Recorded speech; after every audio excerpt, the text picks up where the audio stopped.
Hey everyone, it's Lisa, and today I'm going to do a video it's been on my mind for probably years.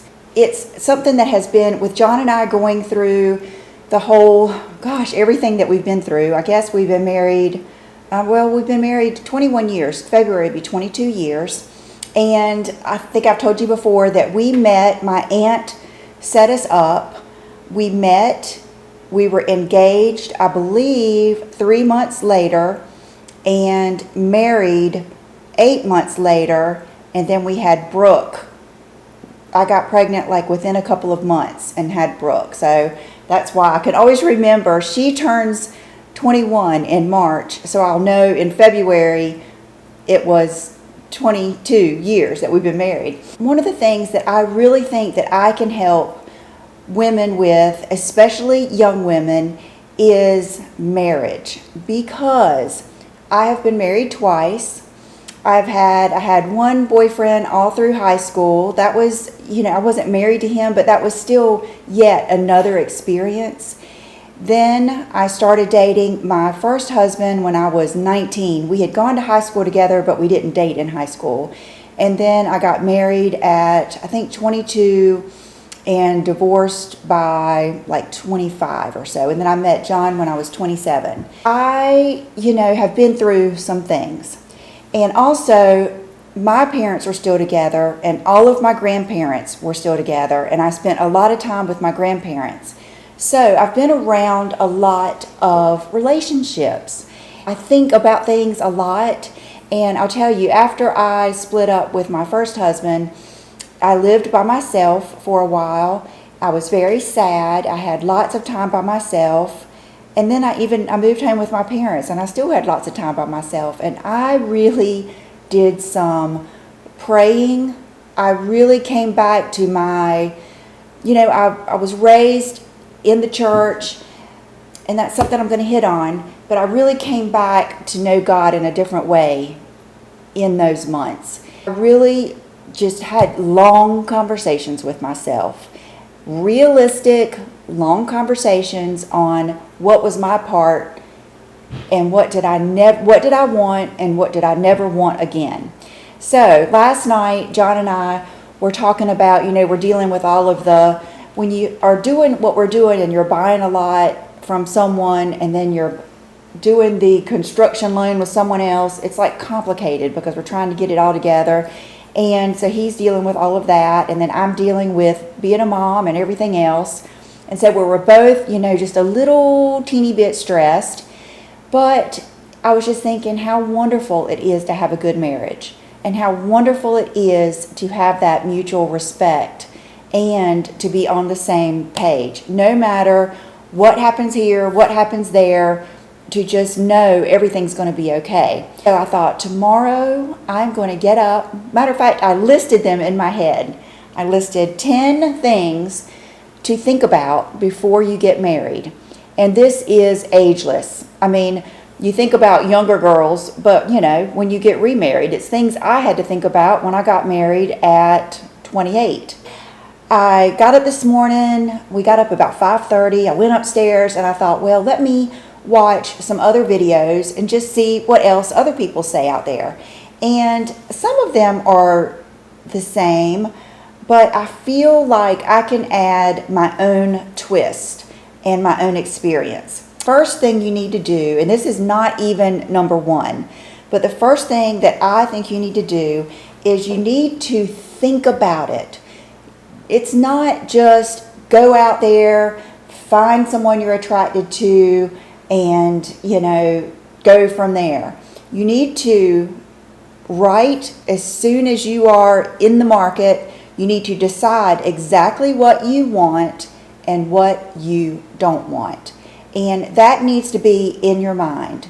It's not all about how they look. I mean, that has something to do with it, but you really need to get in your head what you want and what you don't want.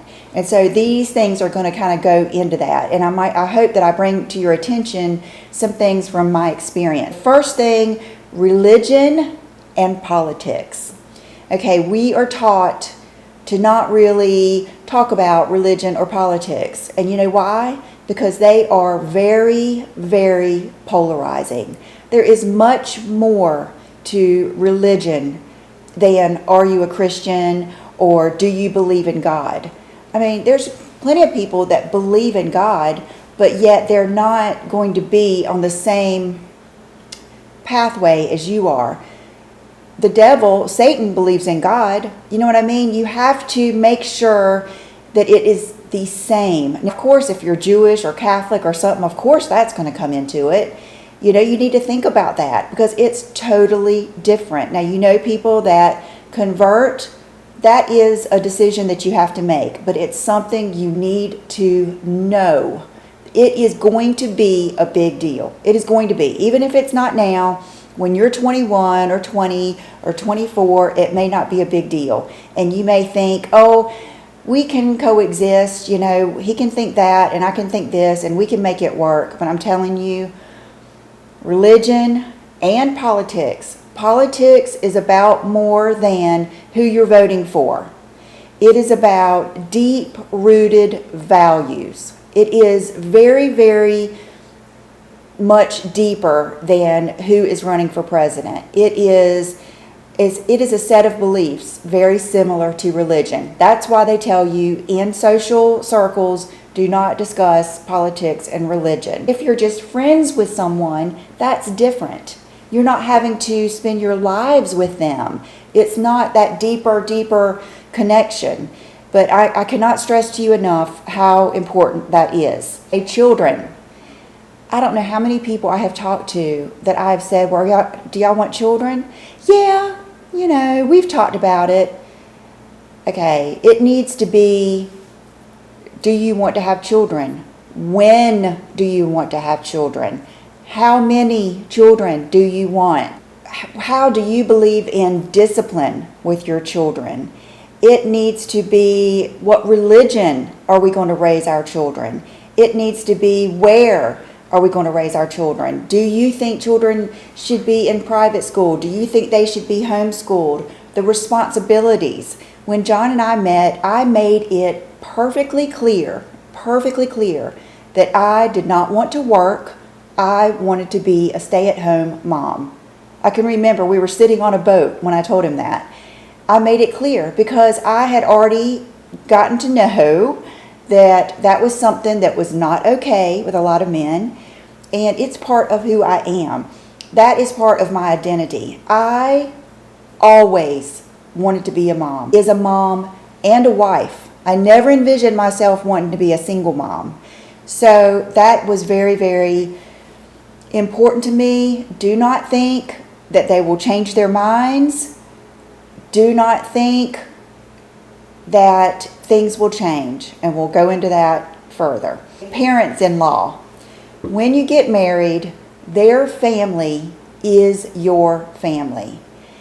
If you hate, and I hate to use that word, if you do not get along with, if you despise, if you have resentment, if you just flat out do not like their parents, that is going to be a big deal. Holidays, just the sheer respect for someone else's parents. If you do not like their parents, that is I can't stress to you enough how big of a deal that is.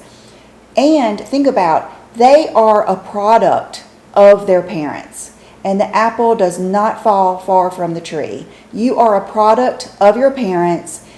Nature versus nurture. I think in different people, the percentages change.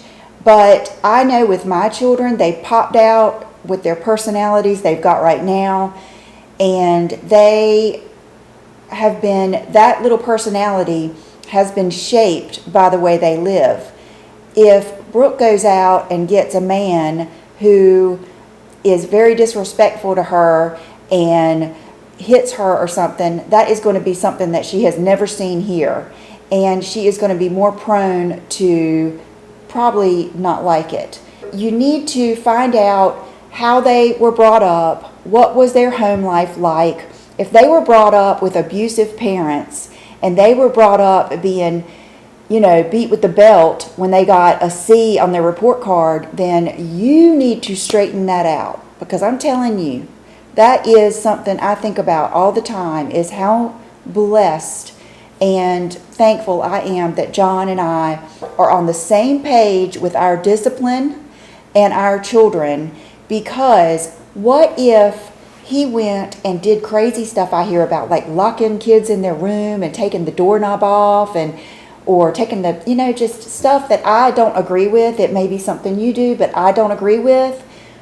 Then say, okay, well, I want to divorce you. Well, he's still going to get visitation with those children. And, it's just something that is so deep. You need to really think about it, and you need to discuss it. You need to know what they have in mind when it comes to children, how to raise them, and the parents-in-law.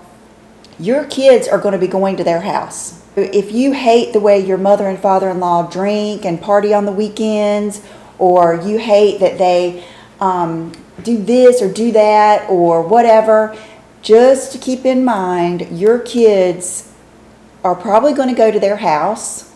And if you don't let them go to their house, that's going to be another thing in your marriage that you have to dispute. And grandparents are so valuable. I read a book one time on the power of grandparents, their unconditional love. Children really need that, because when they're with their parents, there's a certain amount of stress and always wanting to please your parents. But when you go to your grandparents' house, you know how you get to stay up a little later maybe, or you might get to eat that candy that you don't get to eat, or you might get to do something, and you just know that your grandparents are just crazy about you. You know what I mean? They just can't wait to get you. And there's just something so special about that. So you don't want to take that away from your children. I don't know anyone who wants their spouse talking bad about their parents. So that's just very, very, very important, and it's something you need to get worked out before you get married. Money. And I know everyone knows that we're going to talk about this. I'm someone who happens to believe, now John and I didn't have anything to get a prenup, but it's definitely a factor. Like, I certainly didn't have any secrets from him. He didn't have any secrets from me. And another thing is, and this will come into your the morals, ethics, goals, and stuff like that. But some people could have called me a gold digger, because my mom told me when I was dating, after I got divorced, there's no sense in going out with anyone that is not husband material. Every date could be a future husband. That made sense to me. And I knew I wanted children. I knew I wanted to be married. I knew that I was 26 years old. And I knew I wasn't out there to just party. I wasn't out there just to have fun. You know what I mean? So I knew in my head I wanted someone who was goal-oriented. I knew I wanted someone who was a go-getter, who was smart, a hard worker, had a good work ethic. Well, what do those things usually lead to? They usually lead to a good job, and they usually lead to money. I am a person who does not have a negative feeling about money. I think a lot of people were raised to think that money is, it's evil. It's the sign of someone who's selfish or something. No, money is a byproduct of hard work, of going to school, whatever your plan is to get success. And you both need to know what success is.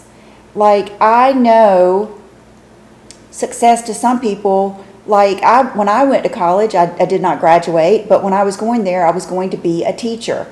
Well, I knew I was not going to make a lot of money as a teacher, but that was still my goal for success.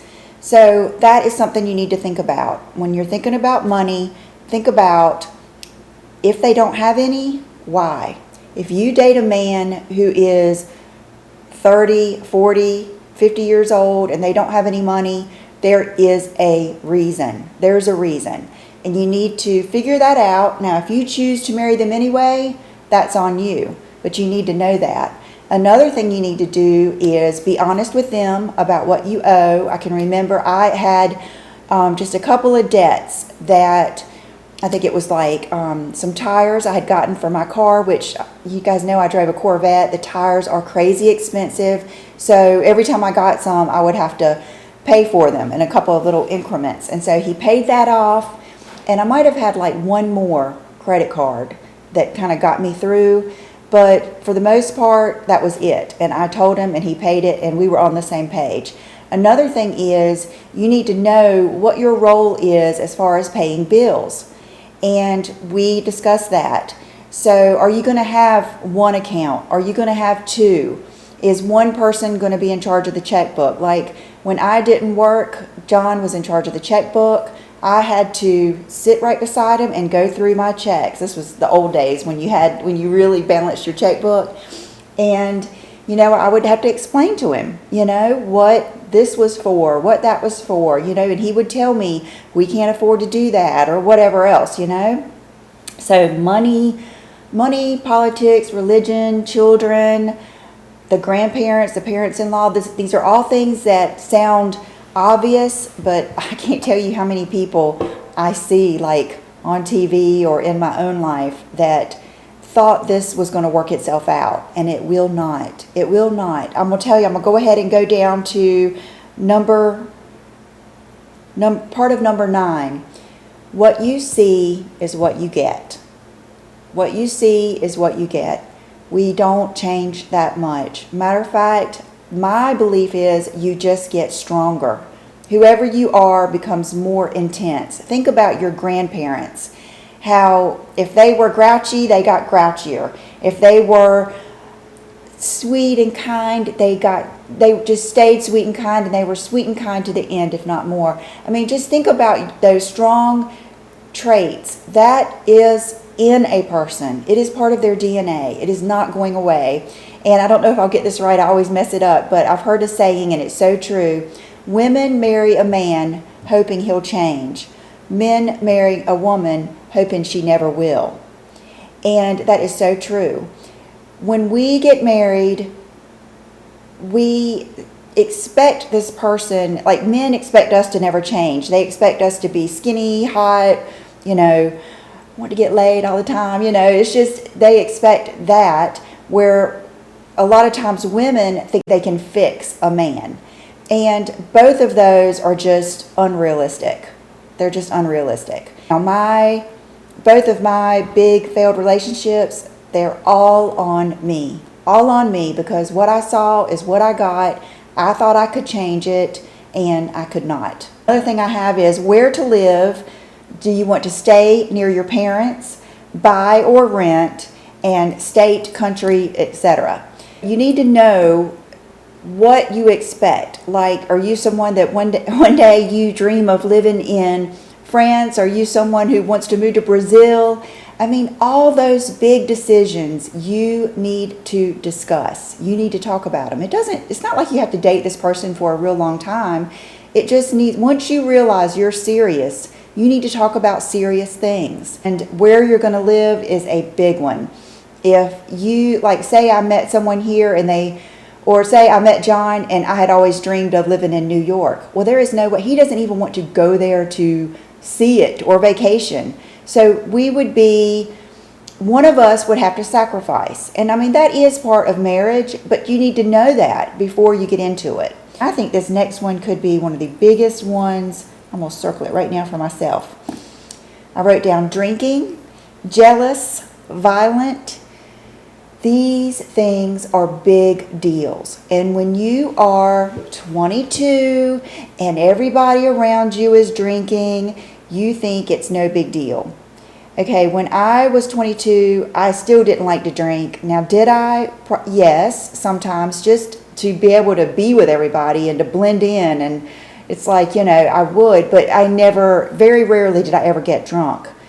Well, that wasn't the same for everyone else. And so you need to pay attention to that, because I thought my feelings were people grew out of that. I thought everybody partied a lot and drank till they passed out and did all this kind of stuff, drank during the day and all that, and then they would grow up and they wouldn't do that anymore. But then I learned that's not true.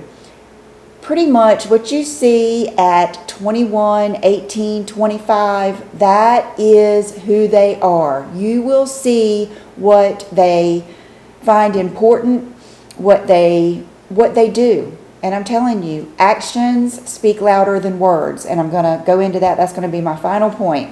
Are they jealous? That's not something that goes away. That's just not. Jealousy is a sign of insecurity. Something probably has happened. There is some reason they're insecure. If someone is jealous, it doesn't go away because it is a part of them. Now, it may be something you can live with. It may be something that is not that big of a deal. But jealousy is just, it's so destructive, man or woman. It is, from jealousy comes anger, can come violence, can come, not having your own privacy. How would you feel if someone, like John and I, the thought of him looking through my phone or me looking through his phone is laughable because we're not jealous and we have a lot of trust, respect, and I have respect for myself.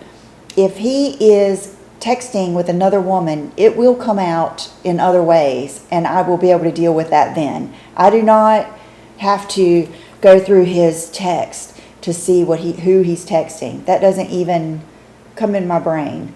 And it doesn't his either. And if it did, that would gross me out. That would really gross me out. I'm not into insecure men. So that is something you need to think about because it gets old. It really does. I've dealt with that and it gets very old. It intensifies. There's nothing you can do about it. There's no amount of reassurance or not wearing makeup, or not wearing perfume, or anything that you can do to make them satisfied. It is not fun. I'm just going to say this right now. Love is not enough. Love is not enough. It is not. Respect, compatibility, that is what you need. You can love someone just with your whole heart. I think my ex-husband loved me. I had never had a doubt. Everyone would say, oh, I know he loves you. He loves you so much. He had zero respect for me. Love was not enough. Love does not pay the bills. Love does not help go pick up the kids from daycare or school. Love does not bring you home at night. I'll just leave it there. Love is not enough. It's not enough and it will not fix things. Time will not fix things. Everything will get worse. Everything you see will intensify. Alone. This is something that I realized at the end of my first marriage, and it's always stuck in my head. And I see it with other people, and I don't want to say anything because maybe it's just me, but my first husband and I, we were always with other people. Always. We barely ever spent time alone. And then when we did, it was like, it was one of our last little try to make it work periods. And we were alone out to eat. And I remember just sitting there and really realizing I had nothing to say. He had nothing to say to me. He would have rather been fishing, golfing, partying, doing anything but being there with me. And I really had nothing to say to him because we were so used to being with other couples that kind of, when you're with other couples, you're with the girls, they're with the guys, you just have a different banter, there's a different vibe. And so we would always do that. Like we never really, it was out of our age, but we never just stayed at home, and if we did, there was always probably something else going on, but whenever it got quiet and nobody was drinking and nobody was fighting, and we weren't in the middle of making up and everything else, when it was just a normal day, we really had nothing to say to each other.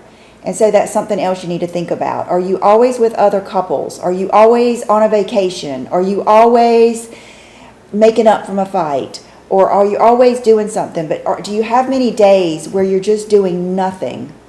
And you can either, like John and I, on days we're doing nothing, He might be at his computer and I might be up at mine, but we're both cool with that. You know what I mean? You just have to, nobody's telling you what you have to be happy with. I'm just saying things to think about. The same morals, ethics, goals. Do they make you a better person? Values and sexual compatibility. I know that's a lot. Okay, sexual compatibility. I don't really need to go into that. I think we all know what that means. But you need to know what's expected of you. You need to know that. You need to know, and they need to know, do you expect things to change? Do you expect to keep up with the way things are? That's something that you need to think about. And, you know, when I say, do they make you a better person? Someone told Brooke this, and I don't want to offend anybody because it could be offensive, but when she said it, I was like, oh my gosh, that is so profound. And she's a little bit older than me. She's been married, and she's dating now, and she told Brooke, you can never bring someone up. They can only bring you down. And, you know, I don't know, maybe you have had an experience where you brought someone up, but I really haven't. And I have been brought down, even when I didn't think I was. You know, I've been around groups of people and they say you're, you know, the 5 people you hang around, that's who you are. Well, I'm telling you, I have been around a lot of stuff that I did not agree with.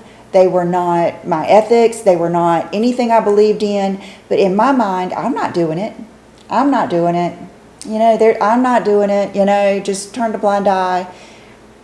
That's not what you need to marry. It eats away at your soul. And it makes you think bad of yourself. And it's not inspiring when you're with a lot of stuff like that you don't believe in. And it's very hard to bring someone up once they have made the decision to be where they are. And I've already said, not just love, it has to be respect. They have to love you like family, not love you like a piece of themselves. Like you're mine, so I love you. They have to love you, your health, your well-being, your family, your everything. They have to love you like they love their sister, their mother. And that's another reason you need to know how they love their sister, their mother, how they love themselves. Do they take care of themselves? Do they think it's important to go to the doctor? Well, if they don't, they might not think it's important for you to go to the doctor. They might not think it's important for your kids to go to the dentist twice a year. You just won't imagine the things that you have to think about. Let me see how much longer I have to talk about this, because this is something this is one of the biggest mistakes I made, is you need to listen to their actions, not to their words. I would have never gotten married the first time if I had just listened to his actions. You know, I got the ring, but then when are we going to set a date? When are we going to set a date? Oh, we will. Well, when someone wants to get married to you, John asked me to marry him the night of the day I got divorced. And I mean, could not hardly stand it, and then just couldn't stand it. You know what I mean? When someone wants to marry you, they want to marry you. They do not keep stringing you along. They don't make excuses. And just the whole, do you still love me? Well, of course, somebody can say, yeah, I still love you. But if they're not coming home night after night, or they're choosing to be with their friends all weekend instead of you, listen to their actions. You know, it's like that movie, one of the best movies of all times is He's just not that into you. It's the best. It's the best. Watching that girl on there just brought back so many of my mistakes, so many of my feelings. You know, you're trying to figure out, or was it, there's Sex in the City, was it Berger that did that to Miranda? It's so true. If a guy wants to come up, it doesn't matter if he's working the next morning. He's coming up. And so many girls, they settle, and guys, they settle for, they make excuses in their heads, and they settle for someone who's not excited to be with them. And another thing I would do is, like, do you mind if I play golf? Okay, right there at that question, it doesn't matter what you say. That's what they want to do. they chose, they want to do that. They want to go here. And it's not that, John might say, you care if I play golf on Saturday? And that's fine because I want him to, and because we're at a point, I already know he wants to be with me, and we're at that point. And it's good to have your own life, but when it happens all the time, you need to think about it. Because once they ask you, can they do that, they've already told you what they want to do. So listen to their actions. Someone will show you who they are. Friends, future husbands or, mates, they will show you who they are. You just have to pay attention. And what you have to do is show them who you are. When I was out there in the dating world, I wasn't going to pretend I liked to party. I wasn't going to pretend I liked to go camping and sleep, and go hiking. That's not me. I wasn't going to pretend I didn't want children or, okay, I'll just have one. You need to know who you are, and you need to know who you want.